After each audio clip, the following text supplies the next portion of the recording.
Should you buy the new Integra Type-S or get a Civic Type-R and $6,000 in cash? We don't have the cash, so this Yeah. will have to do. Sorry about that.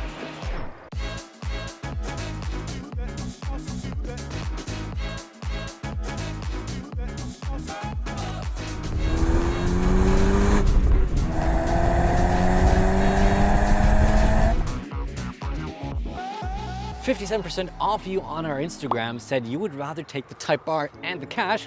Well, we're gonna find out if they are wrong. We've already had the Type-R last year. We like the looks a lot. Yeah. Championship white is actually exactly the same car that we drove last year. It's at like 18,000 kilometers now, but thanks Honda for keeping it around so we can do this comparison. Type-S though, what do we think? This is the new one here. So I think it looks a little bit more aggressive, honestly. Yeah, it's kind of got a bit more of an upscale look. You wouldn't necessarily think that they're the same car underneath, but I love the hood. I love how kind of the front end just kind of tightens together. The fenders are really interesting on this. They're wide. Yes, because this is kind of like a bolt-on white body kit. It looks a little bit. Yeah. It's very integrated on the Civic, Exactly. and the Civic gets the big wang, which this does not get. And proportionally, I think that kind of affects it a little bit. Yeah, it looks a little awkward from the side, the Type-S, I find. I don't see it on the Civic. That looks fine. This one looks, I don't know, something's just a tiny bit off for me. It's something to do with the slope. So this has more of a sloped rear end, Yes, it does. and it doesn't have the wing, so it's kind of... Yeah, there's an off balance here. However, if we go to the rear end, once again, I really like the Type-S. I think both of these look amazing. Big difference, well, tiny big difference. The triple tailpipe. Both of them have it. This one is a little bit bigger. Yeah, the outer ones are just a tiny bit big. Although actually, now that I look at it, they only look bigger. They're not actually Right, bigger. they look bigger, but do they sound bigger? Let's find out.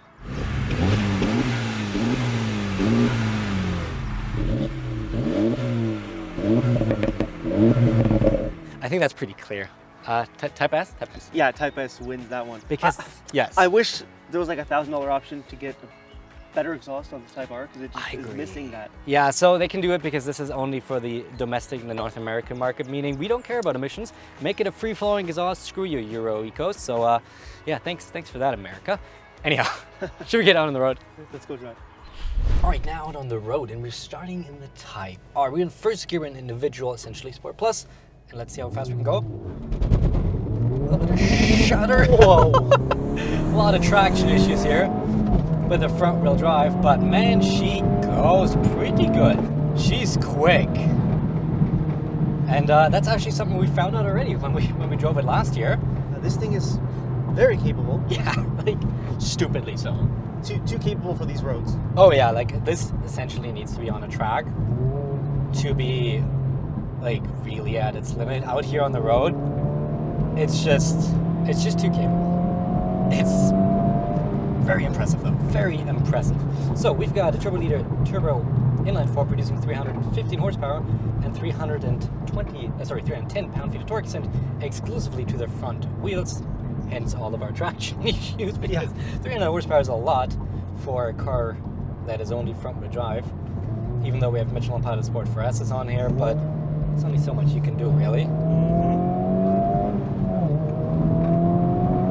Whew. I would expect, like you were saying, there is some understeer. Yes, if you push it. And so we've had a bit of a controversial first take with this car. To say the least. Yeah, it's like slightly upset a few people. Which, It's not our goal. no, of course not. I think the problem was just simply that we focus a little more on the negatives than people are used to. We did not dislike the Type-R. No. I just want to clarify this. This is an amazing car. Our issues with the Type-R, though, are kind of character, mostly from sound. The exhaust is Which could be non-consistent. EPA because they made this for the European market. Yeah, and if I put this in R+, plus R, you'll hear the fake sound they pump in. It's unbearable. Ugh. It's not pleasant. So that's why my individual is deactivated that. So the steering is very precise, however there's very little feedback, and once you really push this car, the steering just wants to escape from you constantly. It is not very confidence inspiring because you don't really feel out where in the, like 0 to 100% of like handling capability you are, and then the steering under load on bumps just pop, pop, pop, pop, pop, pop, pop, pop, pop, wants to get away from you. It's not very confidence inspiring. That said, on the roads, if you drive it to 810, very, very impressive.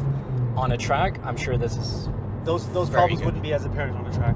Yeah, like, and the suspension is made for tracks. Like, we have it in the softest suspension setup. It's bumpy. Because, yeah, even that is bumpy. And I just got to mention one last thing. It's like this manual, I still absolutely love this manual. It is so good. It is really nice. The throttle calibration is good. It's easy to ref match, downshift. And it's just fun. It's a fun car to drive, but it doesn't make me giggle. No, Like I think some modifications would. Maybe a downpipe and different exhaust would make you giggle. I think that's just part of what is lacking for me. Overall, very impressive car, but it sacrifices a bit of enjoyment for capability. And that's without getting into the daily driving aspect of this thing. Speaking of that, why don't we swap cars, go to the Type-S, and see what we think. Yeah. Okay, now in the Integra Type-S. Let's see how it fares in a direct comparison. Of course, we're in sport mode, individual, and first gear. Same shutters.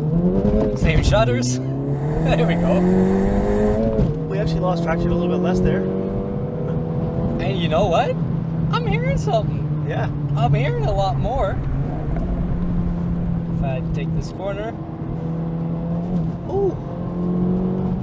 I can hear also I don't know if it's a blow-off valve, but it's definitely pressure release. Oh yeah, the turbo. Yeah. Like if I'm just gonna go a little lower here and I love that. Oh, and the pops. yeah, it's just so much more It just character. makes me smile. I like It's so immature, but I don't care. I love it. oh, I like that stuff. and handles. Extremely well. Yeah, it is just as quick as the Type-R. Okay, so same 2-liter turbo, 320 horsepower and 310 pound-feet of torque, so up 5 horsepower compared to the Type-R. Granted, we're a little bit heavier. Yes, we're like about 30 pounds heavier, so 0 to 60 is both just around the 5-second mark. However, the 5 horsepower allegedly come from the exhaust, so you can probably get those with the Type-R too, although the intake definitely sounds different. And the second gear is a little worn out on this car. More understeer, noticeably more understeer on this, which I think is mostly really the softer suspension in this. Which is actually noticeably softer. It is quite noticeably softer. We have it in the hardest suspension mode right now, and it is softer than the softest suspension Yes. mode in the Type-R. Apparently, you can just take the module out of one and put it in the other one. You can buy it online for like $300 US or something. So, if you want to have a harsher suspension, well, there you go. Have fun. But yeah, definitely the softer suspension. I feel like that front end is lifting a little more in the Type-S and causing me to understeer and lose traction a little more. Otherwise, steering is very, very similar. I feel like it's got like 90% of the capability of the Type-R. It comes with some of the same drawbacks. The steering, once again, precise but not very communicative. But I have that exhaust. I have that turbo noise. That character. Yeah, and it's just like, we didn't giggle on the Type-R. One time. True, but I don't get the They don't always happen, but But still, like this car, it just has so much more character than the Type-R, where I'm like, yeah. However, especially if you're in Ontario, you're not always driving on roads like this. So, daily driving. daily driving is where the real differences come into play for me. I guess in general, that's not even objective, it's subjective. Yeah, so we established the suspension is softer. We have a bit better sound deadening. It's a little quieter in this cabin, although not by much. Really, there's still a lot of road noise coming from these type Michelin Pilot Sport 4S's. Then, on top of that, Heated seats, heated steering wheel, heads-up display, better materials, a little bit, slightly better materials, but we have a bit more leather. tire pressure. That's a big one. Like, we have come on. Tire pressure monitoring system. If you're from the US, it doesn't matter for you because the tire pressure monitoring system is actually mandatory in the US, so Honda can't skip out on it. It should be but here. Yeah, for our market, Type-R, they cheapen out and actually take out the tire pressure monitoring system because a track car shouldn't have tire pressure monitoring system. Come on, Honda. Anyhow, this one has it. The Acura has it, which is nice. Also, parking sensors. Parking sensors and sunglasses. I'm just going to put some B-roll of me and my aviators in because I just bought aviators, so sunglass shades are really, really important for me, which the Type-R doesn't have, and I just made them a write-off. Thank you, CRA. Good. On that note, let's have a little bit more fun. Yeah, so all of these extra features for $6,000 more. Both US and Canadian, the price difference is very similar in that regard.